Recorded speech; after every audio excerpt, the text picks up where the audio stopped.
kemerdekaan, dilepaskan dari segala sakit penyakit, dilepaskan dari ikatan-ikatan belenggu-belenggu di dalam nama Yesus, demi nama Yesus Kristus. Segala pikiran kami dibukakan oleh kuasa tangan Tuhan yang berlubang paku. Pengertian-pengertian yang baru, telinga kami dibukakan, hati kami dibukakan. Roh Kudus jamah setiap orang Tuhan dengan lawatan-Mu secara spesial pagi hari ini. Terima kasih Tuhan. Terima kasih Tuhan, kami sambut Engkau berfirman di antara umat-Mu. Engkau sedang berjalan dan Engkau meletakkan tangan-Mu ke atas kami semua pada saat ini. Tiap awan, tiap api-Mu, hadirat-Mu kami akan rasakan, kami nikmati dengan begitu kuat hari ini Tuhan. Haleluya, biarlah kiranya kami beribadah di dalam takut akan Tuhan. Kami mau tundukkan tubuh roh dan jiwa kami untuk dengarkan firman-Mu. Berbicaralah ya Tuhan, Engkau siap berbicarakan, kami siap untuk mendengarnya. Dalam nama Yesus kami berdoa dan bersyukur. Haleluya. Amin.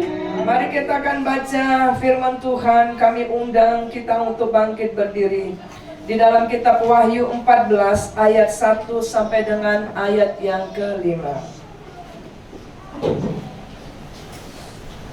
Mari kita akan baca firman Tuhan. Wahyu 14 ayat 1 sampai dengan ayat yang ke-5. Amin. Ya. Kita baca judulnya ya. Apa judulnya saudara? Anak domba dan pengikutnya yang ditebusnya. Siapa di ruangan ini yang sudah ditebus dengan darah Yesus? Katakan saya sudah ditebus dengan darah Yesus yang mahal. Saya telah ditebus dari kehidupanku yang lama. Amin. Amin. Ya. Kalau kita sudah ditebus, maka minggu lalu kita sudah belajar. Bahkan minggu lalu kita dalam perjamuan. Apa judul minggu lalu?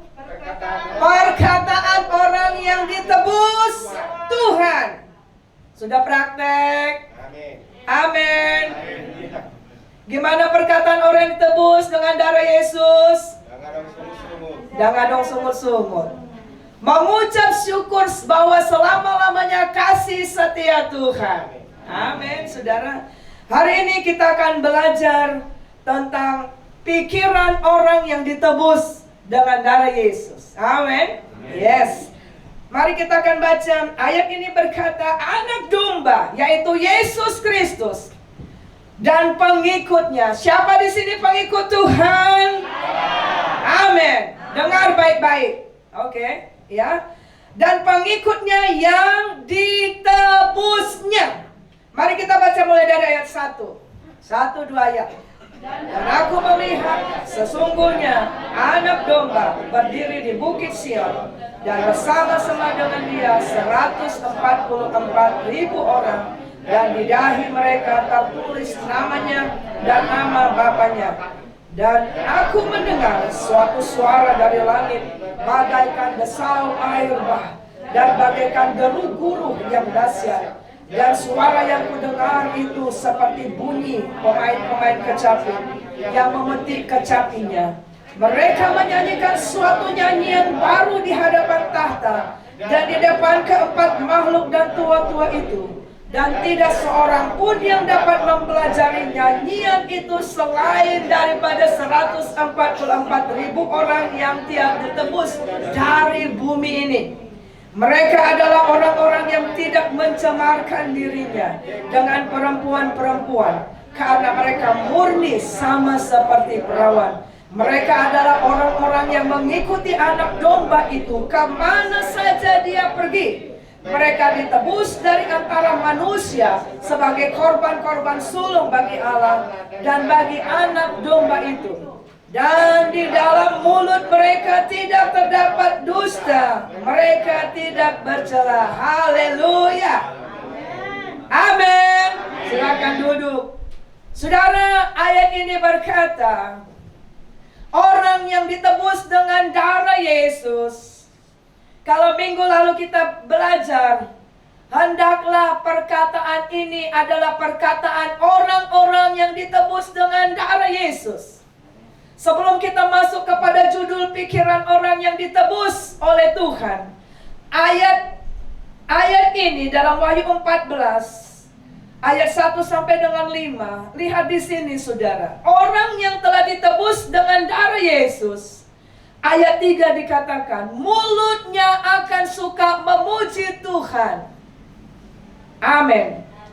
Bukan memperkatakan yang najis, bukan yang membuat orang jatuh, sakit, patah semangat, kecewa, putus asa, bahkan bisa bunuh diri. Bukan menjatuhkan, bukan menghakimi.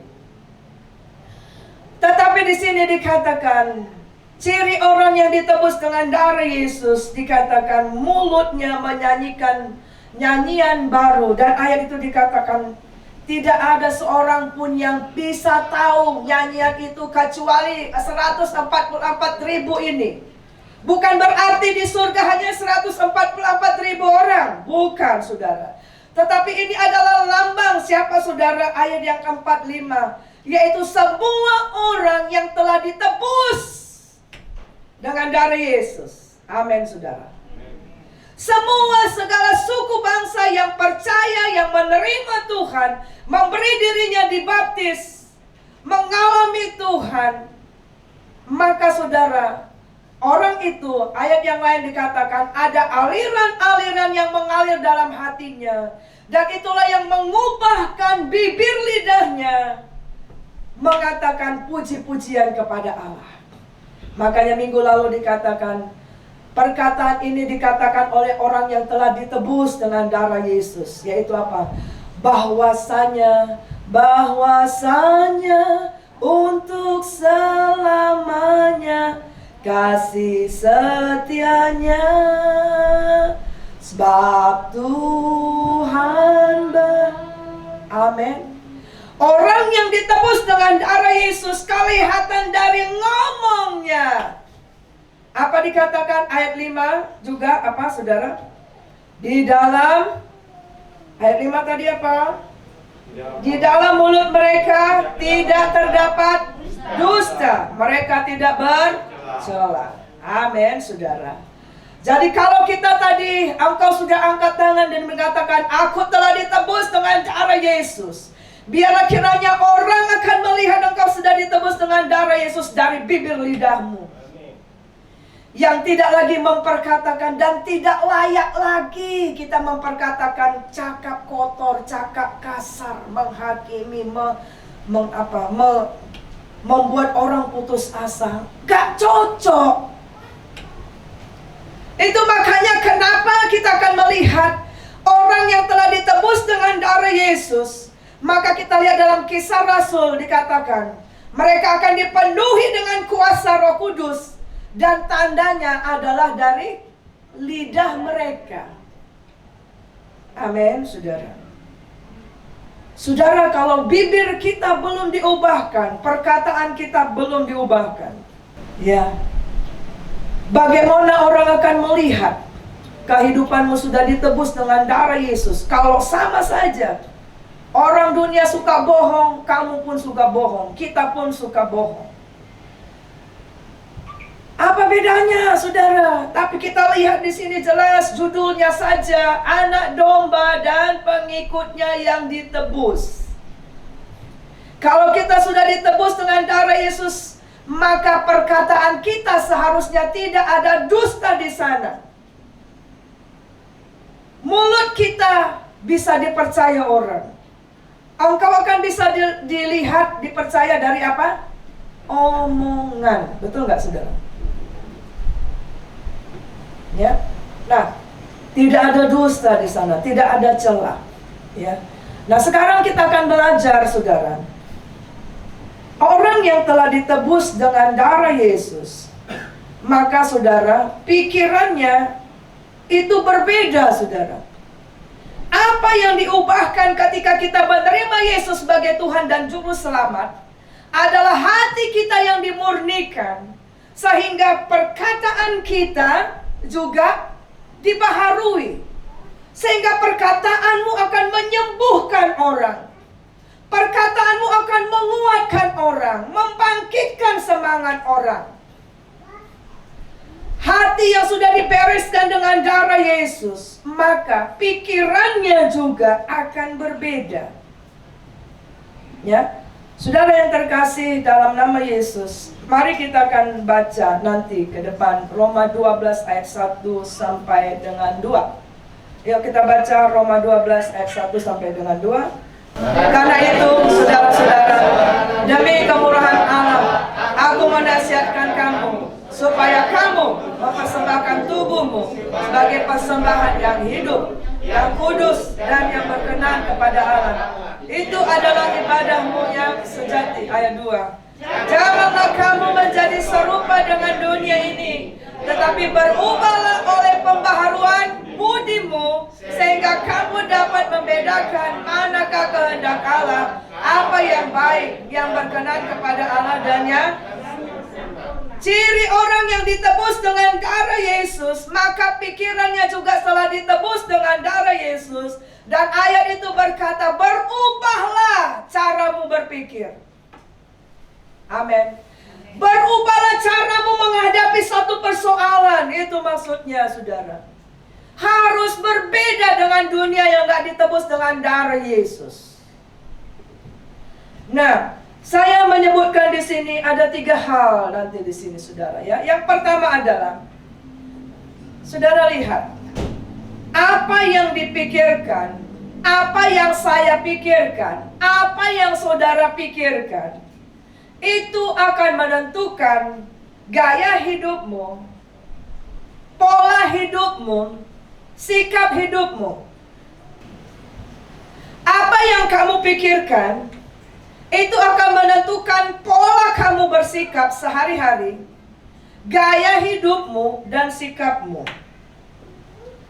Kalau misalnya ada seorang anak pelajar, pikirannya adalah kapan aku cepat selesai dari sekolah, kan gitu ya. Maka dia akan memikirkan, waduh banyak sekali PR, banyak sekali tugas-tugas, kan gitu ya. Maka saudara, dia akan mengatur sedemikian rupa.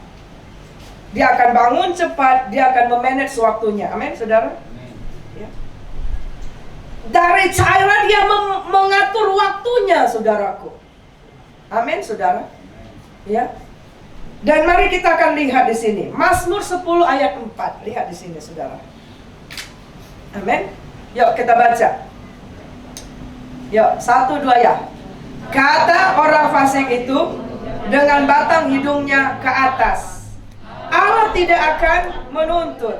Tidak ada Allah. Itulah seluruh pikirannya. Nah, pikiran orang fasik dikatakan apa? Tidak ada Allah. Orang yang berpikir bahwa tidak ada Allah, Allah tidak bisa melakukan apapun, maka lihat di sini salah satu dikatakan cara dia bersikap apa? Dia sebut sini. Dia apa? Berkata dengan batang hidung ke atas. Di mana batang hidung ke atas? Buat dulu gini sama-sama. Artinya apa? Gak ada Tuhan. Ya. Maka pasti pola hidupnya, dia gak takut akan Tuhan. Dia akan terus buat dosa. Karena dia pikir gak ada Tuhan. Ini tempat tersembunyi. Wah, mumpung gak ada polisi, lewat aja dulu kita. Kan gitu. Mumpung gak ada Tuhan, gak ada yang lihat kalau kita ngambil ini. Saudara, lihat di sini.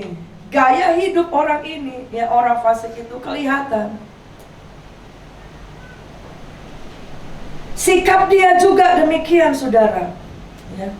Nah, kita lihat lagi, saudara, dalam Daniel 5 ayat 6, saudara. Yuk, kita baca Daniel 5 ayat 6.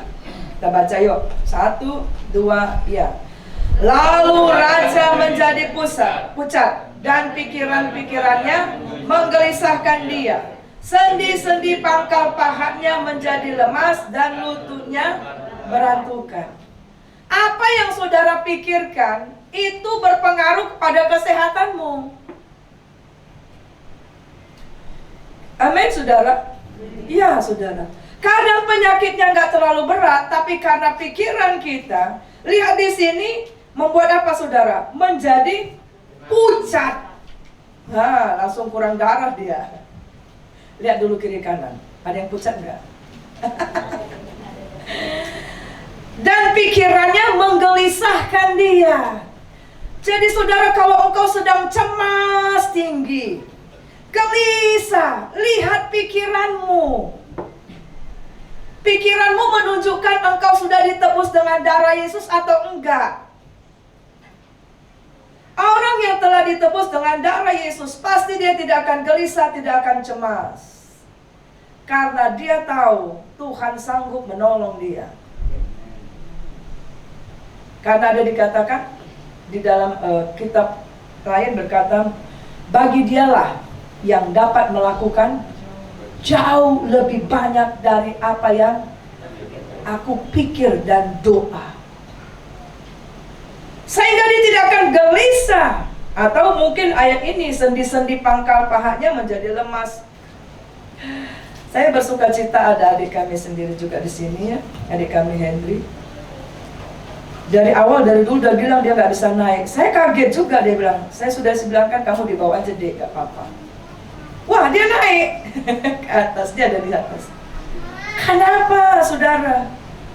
Itu karena pikirannya akan mengatakan, aku harus menjangkau Tuhan. Walaupun dia ada stroke, dia sudah stroke, saudara. Amin, saudara. Pikiranmu membuat engkau sembuh atau semakin bertambah sakit. Dalam Daniel 5 ayat 6 ini, saudaraku, ini adalah kisah di mana Raja Beltasar itu adalah orang yang gak takut akan Tuhan. Dia menggunakan seluruh perlengkapan bait Allah untuk kerajaannya dengan pesta pora, dengan kenajisan, ya.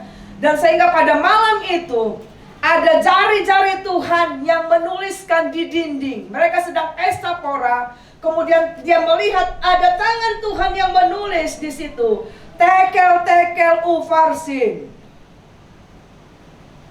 Dan itu membuat dia menjadi takut, pikirannya gelisah, cemas, luar biasa, saudara.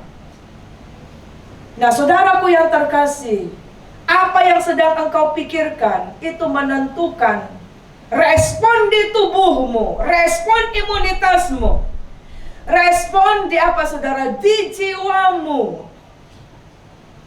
Sehingga ada orang yang dikatakan Fatima, payah tidur malam. Kita lihat lagi Roma 1 ayat 28. Ayo. Roma 1 ayat 28 dikatakan begini. Dan karena, sama-sama yuk. Dan karena mereka tidak merasa perlu untuk mengakui Allah, maka Allah menyerahkan mereka kepada pikiran-pikiran yang terkutuk, sehingga mereka melakukan yang tidak pantas. Saudara yang terkasih, lihat di sini. Kenapa ada LGBT? Kenapa ada biseksual? Kenapa orang yang ganti kelamin? Kenapa ada orang hidup dalam kenajisan? Itu karena pikiran-pikirannya dipenuhi dengan pikiran yang terkutuk. Apa yang kamu baca, apa yang kamu dengar, apa yang kamu masukkan di pikiranmu, itu yang akan kamu lakukan. Gitu, saudara. Maka ayat ini berkata, kalau kita memilih untuk tidak memilih pikiran yang ditebus dengan darah Yesus, ayat ini berkata, maka Allah menyerahkan. Oke, serah bola. Kalau kamu mau pikiran terkutuk, kamu nggak mau ditebus. Kenapa? Nanti kalau kita akan baca selanjutnya ayat ini, maka ayat itu akan ditambahkan di situ. Maka istri-istri meninggalkan persetubuhan yang wajar, laki-laki dengan laki-laki dan sebagainya. Bahkan dengan hewan, dengan segala sesuatu yang terkutuk. Kenapa? Diawali dari pikiran yang terkutuk. Kalau pikiranmu mengatakan, selingkuh itu selingan indah, keluarga utuh, kan gitu. Pas pasti sikapmu ketika engkau ada masalah, nggak apa-apa lah curhat sama bapak itu, curhat sama ibu itu. Baik kali dia. Tiap pagi disapanya aku, Pak, apa kabar? Kan gitu. Istri di rumah marah-marah. Iya kan? Ayo, kamu mau kemana? Biar abang belikan. Wah, kan gitu ya. Yang di rumah pelit kali kasih duit kan gitu. Nah, kenapa? Karena tadi pikirannya, oh nggak apa-apalah. Status tetap status istri, suami orang. Tapi ini nggak apa-apalah. Menambah-nambah income. Maka saudara kita lihat, maka apa yang dia pikirkan itu akan menjadi apa yang dia lakukan, apa dia sikap. Kalau pikiran kita itu dipenuhi dengan pikiran-pikiran terkutuk, maka lihat di situ, mereka akan melakukan, artinya sikapnya, artinya pola hidupnya, gaya hidupnya kepada hal-hal yang terkutuk. Makanya ada dikatakan begini, saudara, ya. Pikiranmu itu adalah medan peperangan. Your mind is the battlefield. Pikiran kita membuat kita, gak usah lah aku ke gereja dulu satu hari ini. Ya, pikiran kita mengatakan, udahlah gak usah doa, Tuhan kan tahu. Ya, saudara, orang yang melakukan kejahatan yang dicari oleh polisi, siapa saudara? Otaknya. Kejahatan tidak akan terjadi tiba-tiba kalau tidak dirancangkan, dipikirkan. Sudah dipikirnya itu. Ya. Nah, saudara yang terkasih, maka kita lihat di sini, ketika ada pikiran yang bukan ciri orang yang ditebus dengan darah Yesus, seharusnya kita akan bertanya, aku sudah ditebus dengan darah Yesus. Seharusnya pikiranku tidak lagi cocok mempunyai pikiran yang terkutuk. Amin. Ya. Nah, yang kedua kita akan belajar. Yuk sama-sama. Yang kedua sama-sama. Coba kita ulang dari yang pertama. Kita sebut dulu. Coba tampilkan yang pertama tadi. Satu. Yang pertama tadi ya. Sama-sama yuk. Satu dua ya. Apa? Sama-sama gini. Apa yang kupikirkan? Apa yang kupikirkan? Menentukan pola, gaya hidup dan sikapku. Yang kedua kita lihat di sini. Nomor 2. Yuk sama-sama 1 2 ya. Apa yang dipikirkan menentukan perkataanmu. Sama-sama. Apa yang kupikirkan menentukan perkataanku. Amin, saudara. Kalau saudara pikiran saudara sesak, penuh dengan banyak pergumulan, aku yakin bahkan saudara akan percaya ngomongmu pun juga menyakitkan orang. Betul apa enggak? Lagi sakit gigi aja atau pikiranmu sedang sakit gigi, tapi pikiranmu mengatakan aduh sakit kali kan gitu. Pikiranmu merespon sakit itu. Maka saudara apa? Mulutmu juga akan kasar. Ya. Nah, mari kita akan baca Ayub 20 ayat 2. Yuk. Ayat 20 ayat 2. Oke, kita baca ya. 1 2. Oleh sebab itulah pikiran-pikiranku mendorong aku menjawab, karena hatiku tidak sabar lagi. Nah, ayat ini berkata, pikiran-pikiranku mendorong aku menjawab, hatiku gak sabar lagi. Jadi apa yang engkau pikirkan, kalau pikiranmu selalu dipenuhi dengan firman Tuhan, pikiranmu dipenuhi dengan hadirat Allah, pasti mulutmu juga akan tidak berani, merasa malu, tidak pantas untuk mengatakan perkataan yang tidak membangun. Ya. Mari kita baca Efesus 4 ayat 17 sampai dengan 24.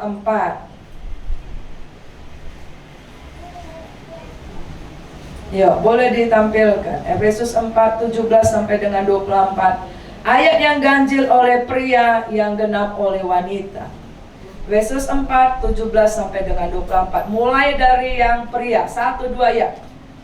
Sebab itu, dan kutegaskan ini kepadamu, jangan hidup bagi sama seperti orang-orang yang tidak mengenal Allah dengan pikirannya yang sia-sia. Ya, stop dulu di sini. Apa saudara? Kalau lihat judulnya, manusia baru. Artinya manusia baru apa? Orang yang sudah ditebus dengan darah Yesus. Ayat 17 dikatakan tidak mempunyai pikiran yang sia-sia. Katakan, aku manusia baru, ditebus dengan darah Yesus, tidak punya pikiran yang sia-sia. Jadi nggak boleh pikir mati aku, wah nggak beruntung aku, sial aja. Karena di pikiranmu, maka engkau katakan. Oke. Sekarang yang genap 18 wanita, 1, 2 iya. Dan pengertiannya yang gelap, jauh dari hidup persekutuan dengan Allah, karena kebodohannya yang ada dalam mereka, dan karena kedegilan. Orang yang lahir baru, ditebus dengan darah Yesus, manusia baru, tidak mempunyai pengertian yang gelap, tidak negatif, saudara. Melihat sesuatu, membaca sesuatu, mendengar sesuatu, kiung yang negatif. Tidak, saudara. Ya. Tapi punya pikiran yang hidup dalam terang Kristus. Gitu, saudara. Enggak suka seujon. Terus ayat 19. Yuk. Perasaan mereka telah tumbuh sehingga mereka memakan diri pada hawa nafsu dan mengerjakan masyarakat segala macam kesemaran. Ya, pikiran kita bisa membuat apa? Perasaan tumpul. Ya, terus apa? Menyerahkan diri kita kepada hawa nafsu dan kecemaran. Kalau pikiran kita pikiran sia-sia, pikiran terkutuk, itu akan membawa kita kepada hawa nafsu, akan membawa kita kepada hati yang tumpul. Kayak seperti tadi, misalnya pikirannya selingkuh nggak apa-apa, nggak punya perasaan dia untuk istri sama anaknya, mau ditinggalkan mau apa, betul? Iya, gitu ya. Terus ayat 20 yang wanita, 1, 2 ya. Tetapi kamu bukan demikian. Kamu telah belajar mengenal Kristus. Ayat 21. Kamu telah mendengar tentang Dia Dan menerima pengajaran dalam Dia, menuntut kebenaran. Ya, ayat 22. Yaitu bahwa kamu berhubung dengan kehidupan kamu yang dahulu harus menanggalkan manusia lama yang menemui kebiasaannya oleh nafsunya, iya, yang menyesatkan. Ayat 23 sama-sama. 1, 2, ayat 23. supaya kamu dibaharui di dalam roh dan pikiran. Sekali lagi, supaya kamu dibaharui di dalam roh dan pikiran. Roh, hati, jiwa dibaharui. Orang yang ditebus dengan darah Yesus, ini hatinya nggak gelap. Dan pikirannya juga ada kelihatan. Tidak kotor, tidak najis, ya, tidak sia-sia. 24 sama-sama. Dan mengenakan manusia baru yang telah diciptakan menurut kehendak Allah dalam. Amin, saudara. Ciri orang yang telah ditebus adalah pikiran dibaharui oleh Kristus. Sama-sama yuk. Ciri orang yang ditebus, 1, 2 ya. Ciri orang yang ditebus, pikirannya dibaharui oleh. Amin. Nah, mari kita lihat ada 3 ciri pikiran yang dibaharui oleh Kristus. Atau bagaimana kita memiliki pikiran yang dibaharui oleh Kristus. Ya. Yang pertama, di dalam Wahyu 14 tadi ayat 5. Ya, ayat 1 sampai 5. Sama-sama apa? Pikiran yang dipenuhi oleh Allah, ya, saudara. Apa itu pikiran yang dipenuhi oleh Allah, saudara? Bagaimana Allah yang besar itu masuk kepada pikiran kita? Bagaimana nilai-nilai kekekalan itu selalu ada dalam pikiranmu? Makanya nanti kita akan lihat apa yang kamu pikirkan itu juga menentukan keberhasilanmu. Firman Tuhan dalam kitab Mazmur 1, Yosua pasal 1. Renungkanlah Taurat itu siang dan malam. Jangan menyimpang ke kanan dan ke kiri. Maka engkau akan melihat perjalananmu berhasil dan beruntung. Apa yang kau renungkan, kalau hidup memenuhi dengan Allah, kamu pasti berhasil dan beruntung. Amin, saudara. Makanya perlu bertobat, perlu diselam. Terima Yesus. Ya. Nah, lihat di sini bagaimana pikiran yang dipenuhi dengan Allah adalah, kita baca Filipi 2 ayat 5. Bagaimana saya memiliki pikiran yang dipenuhi dengan Allah? Ayo kita baca Filipi 2 ayat 5 berkata, ayo tampilkan 1, 2 ya. Hendaklah kamu dalam hidupmu bersama menaruh pikiran dan perasaan yang terdapat juga di dalam, lihat di sini, dalam hidupmu bersama. Jadi ketika kita berinteraksi dengan orang lain, itulah yang bisa membuat pikiran kita ini aneh-aneh. Betul apa tidak? Ya. Ya. Tetapi di sini dikatakan pikiran yang dipenuhi oleh Allah, kembali ke slide tadi, adalah kita berpikir seperti Yesus berpikir. Amin, saudara. Sama-sama, pikiran yang dipenuhi oleh Allah adalah memikirkan seperti pikiran Kristus. Gimana itu, Ibu? Contoh, ya. Ketika kita menghadapi misalnya anak kita, istri kita belum bertobat, suami kita belum bertobat, atau siapa saja yang kita doakan belum bertobat, rasanya pikiran kita ini jengkel benar. Kita ingin meninggalkan dia, kita ingin segala macam. Tapi karena kita mempunyai pikiran Kristus, maka kita akan mengatakan, aku akan tetap kuat karena Kristus mengasihi dia. Cara aku akan merespon dia seperti Kristus berpikir. Ketika Yesus datang, perempuan yang apa, saudara, berzina itu ya, kedapatan. Celakanya yang laki-lakinya kok nggak dibawa, perempuannya aja yang dibawa di hadapan kaki Yesus, ya kan? Nah, kemudian apa dikatakan? Menurut hukum Yahudi, maka perempuan yang kedapatan berzina itu harus dilempar sampai mati. Tapi saudara, bagaimana Kristus merespon perempuan itu? Apa yang dilakukannya, saudara? Dia katakan, ada yang melempar kamu? Gak ada. Aku juga enggak buat lagi. Jangan berbuat dosa. Pikirannya adalah engkau harus punya kesempatan untuk bertobat dan jangan berbuat dosa lagi. Gitu ya, saudara ya.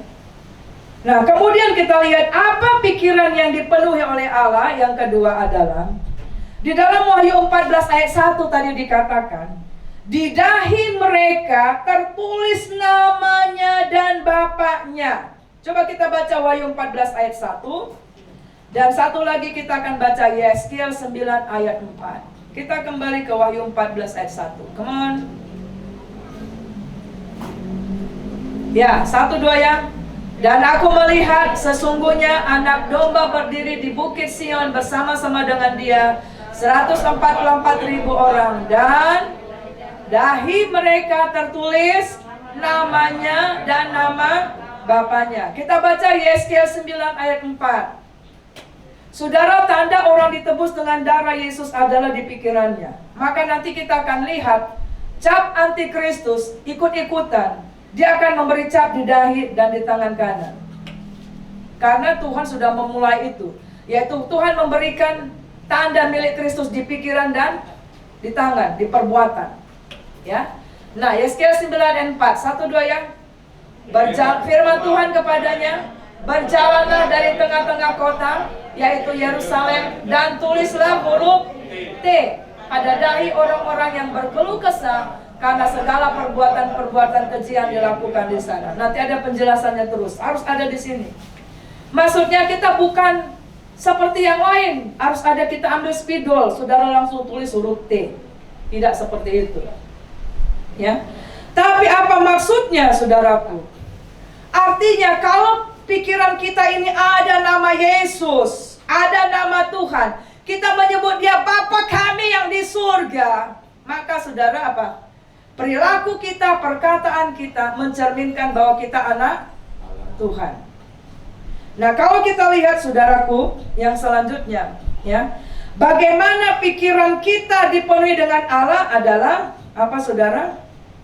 Kita lihat dalam 2 Korintus 10 ayat 3 sampai 5. Apa maksudnya di sini? 1, 2 ya. Memang kami masih hidup di dunia, tapi kami tidak berjuang secara dunia. Karena senjata kami dalam perjuangan bukanlah senjata duniawi, melainkan senjata yang diperlengkapi dengan kuasa Allah, yang sanggup untuk meruntuhkan benteng-benteng. Ayat 5. Kami mematahkan setiap siasat orang dan merubuhkan setiap kubu yang dibangun oleh keangkuhan manusia untuk menentang pengenalan akan Allah. Kami menawan segala pikiran dan menaklukkannya kepada. Bagaimana pikiran yang dipenuhi dengan Allah adalah yang kedua kita di sini. Pikiran kita dengan sengaja, dengan usaha untuk menaklukkan kepada Kristus. Amin. Itulah yang namanya ditulis di dahi. Nama Bapaknya. Kita harus sadar kita tidak dari dunia. Ada nilai-nilai kerajaan Allah yang harus kita nyatakan dalam kehidupan kita sehari-hari. Amin, saudara. Nah, sebab itu ketika ada pikiran yang terkutuk, ada pikiran najis, langsung kita katakan apa? Dalam nama Yesus, aku patahkan, aku rubuhkan pikiran yang gak baik ini, takluk kepada pikiran Kristus. Amin. Ya, burung bisa terbang di atas kepalamu, ya. Media sosial dan sebagainya boleh memberikan respon-respon tentang yang najis, tentang hal-hal yang tidak baik. Tapi jangan biarkan burung bersarang di atas kepala. Amin. Kita nggak bisa larang burung terbang-terbang di atas kepala. Bisa? Nggak bisa. Tapi yang bisa kita larang apa? Dia buat sarang di kepalamu. Ngerti maksudnya? Artinya pikiran kita harus ditaklukkan kepada Kristus. Sama-sama yuk. Pikiran yang ditaklukkan kepada Kristus. Amin. Nah, yang kedua, Wahyu 14 ayat 4. Di situ dikatakan, mereka adalah orang-orang yang telah ditebus dengan darah Yesus yang hidup kudus. Maka pikiran yang orang yang ditebus dengan darah Yesus adalah pikiran yang dikuduskan oleh Kristus, saudara. Pikiran yang dikuduskan oleh Kristus, ya. Nah, saudara yang terkasih, kita akan baca Mazmur 139 ayat 2. Apa dikatakan di sana, saudara? Ya. Mazmur 139 ayat 2 berkata begini. Engkau mengetahui kalau aku duduk atau berdiri, engkau mengerti pikiranku dari jauh. Artinya, saudara, apapun pikiran kita, terbukalah kepada Tuhan untuk minta selalu dikuduskan dengan darah Yesus. Engkau sedang dengar khotbah pada saat ini, iblis akan membuat engkau, tadi setrikaan udah kumatikan apa enggak? Api udah kumatikan enggak kompor? Waduh, belum kututup pintu belakang. Pada waktu gitu, taklukan, enggak, kan gitu ya. Kemudian ketika ada yang najis, nggak betul ini, nggak betul. Langsung patahkan, langsung minta darah Yesus, kuduskan. Amin, saudara. Apa artinya? Kita baca lagi Mazmur 139 ayat 23. Come on. Satu dunia. Selidikilah aku, ya Allah, dan kenalah hatiku. Ujilah aku dan kenalah pikiran-pikiranku. Ini harus didoakan, diusahakan dengan sengaja. Katakan kepada Tuhan, karena saya katakan bahwa pikiran kita, otak kita ini yang membuat pertempuran, sehingga engkau nggak bisa tidur, sehingga engkau gelisah, sehingga engkau cemas. Maka berikanlah pikiranmu itu diselidiki, diuji oleh siapa? Firman-Nya Tuhan. Bagaimana memiliki pikiran yang dikuduskan seperti pikiran Kristus adalah ketika pikiran kita dikuduskan oleh firman Tuhan. Amin, saudara. Saya mau sampaikan dalam setiap kesempatan, biarlah pikiranmu hanya mengingat firman Tuhan. Pasti engkau tidak akan dibawa kepada kehidupan yang terkutuk. Makanya saya misalnya dalam praktek saya, ketika saya setrika, saya nyetir kendaraan, atau dalam apapun, itu pasti saya akan buka puji-pujian atau juga firman Allah. Nah, khotbah saya yang minggu lalu yang sudah ada di YouTube, saya dengar kembali berkhotbah untuk diri saya sendiri. Saudara harus mengulang juga setelah kau dengar pada hari Minggu ini. Itu makanya kita ada channel di YouTube, supaya engkau buka, engkau dengar lagi, sehingga perkataanmu dikuduskan, pikiranmu karena kita izinkan selalu apa, saudara? Hati kita, pikiran kita diselidiki oleh firman Tuhan. Dengan apakah seorang menjaga kehidupannya bersih? Mazmur 119 ayat 9-10. Tidak ada yang lain dengan menjaganya sesuai dengan firman Tuhan. Amin, saudara. Ya, Filipi 4 ayat 8. Mari kita akan baca ini. Yuk, 1, 2 ya. Jadi akhirnya saudara-saudara, semua yang benar, semua yang mulia, semua yang adil, semua yang suci, semua yang manis, semua yang sedap didengar, semua yang disebut kebajikan dan patut dipuji, pikirkanlah semua. Bagaimana kita memiliki pikiran yang dikuduskan selalu di lingkungan yang kotor dunia, lingkungan yang suka cakap kotor, suka cakap najis, ya. Tidak ada yang lain. Filipi 4 ayat 8 dikatakan, pikirkan yang benar. Ketika lingkunganmu mengatakan cakap kotor, cakap kasar, jangan dengar itu, tapi langsung putar channel. Nah, saya suka buat begitu, putar channel kembali kepada signalnya surga. Pikir yang benar. Gak pantas aku ngomong gitu. Pikir yang mulia, pikir sesuatu yang suci, yang adil, yang manis, yang sedap didengar. Kalau engkau ada mendengar perkataan yang tidak sedap didengar, jangan pikirkan, itu maksudnya. Amin. Ya. Kemudian kebajikan dan patut dipuji, pikirkanlah semuanya itu. Ya. Puji Tuhan, saya mau beri kesaksian. Waktu kemarin Ibu Sitanggang, saya tanya apa hasil Ibu, hasil ceknya, dan dokter mengatakan Ibu bisa divaksin. Artinya apa, saudara? Amin. Beri kemuliaan dong bagi Tuhan. Orang yang kena sel kanker dengan kemoterapi itu nggak bisa. Maksudnya, saya berkata, artinya sel-sel kankernya telah dibersihkan dengan darah Yesus. Amin. Kenapa? Sejak dia divonis itu, saya melihat dia selalu punya komitmen. Dia selalu ingat seperti yang saya bilang, putar channel. Betul, Ibu? Ketika ada pikiran yang membuat engkau mengkecewa, putus asa, putar channel kepada firman Tuhan. Firman Tuhan bilang apa? Amin, saudara. Yang membuat engkau putus asa, membuat engkau marah, membuat engkau tidak tahan diri, firman Tuhan bilang apa? Berubah. Jangan izinkan itu memenuhi otakmu. Amin, saudara. Ya, yang terakhir di sini adalah yang ketiga.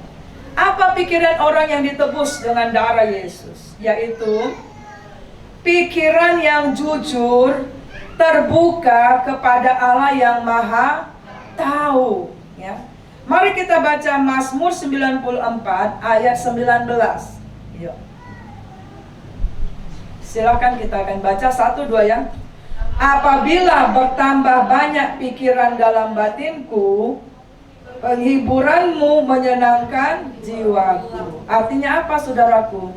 Kalau kita baca Mazmur 139 ayat 1 sampai dengan 24, ini ibadah tadi pagi online, yaitu apa? Tuhan tahu pada waktu kita duduk, waktu berjalan, waktu berbaring, dalam kondisi yang lemah. Tidak ada satu tempat yang Tuhan tidak bisa hadir, yang Tuhan tidak melihat engkau dan saya.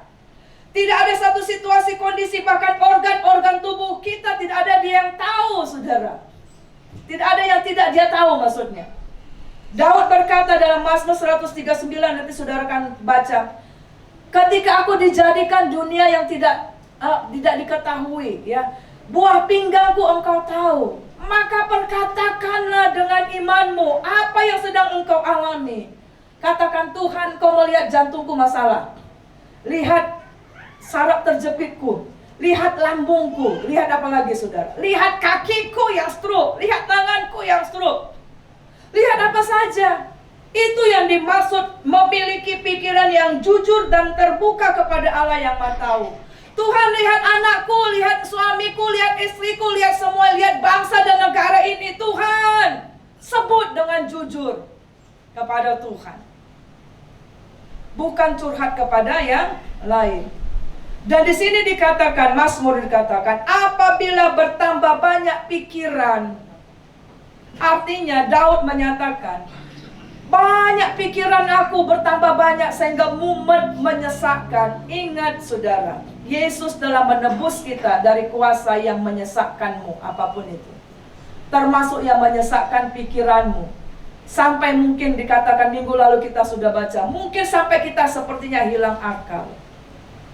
Tapi Daud berkata, penghiburanmu, artinya tidak ada solusi yang lain. Kalau engkau punya pergumulan di dalam pikiranmu, sehingga engkau tidak bisa tidur dengan nyenyak, khawatir, cemas, ketakutan, insomnia, penyakit yang lain, marah-marah gara-gara pikiranmu, tidak ada yang lain saudara. Ceritakan semua itu di hadapan Tuhan. Amin saudara. Itulah yang akan menyegarkan jiwamu, menyegarkan rohmu. Kita bangkit berdiri. Mari sama-sama katakan, aku mau memiliki pikiran Kristus. Sama-sama yuk, aku mau memiliki pikiran Kristus. Menaklukkan pikiranku dengan pikiran Kristus. Amin. Amin saudara. Haleluya.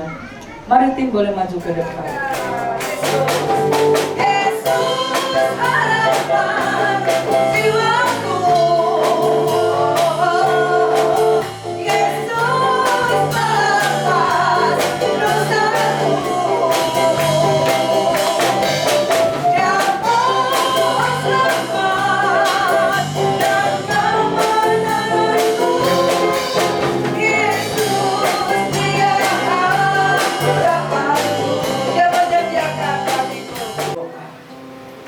Kami hendak bersyukur untuk firman-Mu Tuhan. Engkaulah yang mengambil alih segala pikiran kami. Kuduskan dengan darah-Mu yang berkuasa, sehingga kami tidak memikirkan pikiran yang sia-sia, pikiran yang terkutuk, tapi dibenarkan, disucikan, dibaharui. Karena Engkaulah pengharapan bagi kami. Kami mohon perlindungan dan pertolongan Tuhan dalam hidup kami bersama, di keluarga, di pekerjaan, di lingkungan dimanapun. Izinkan kami selalu memiliki pikiran Kristus. Di dalam nama Yesus kami sudah berdoa dan bersyukur.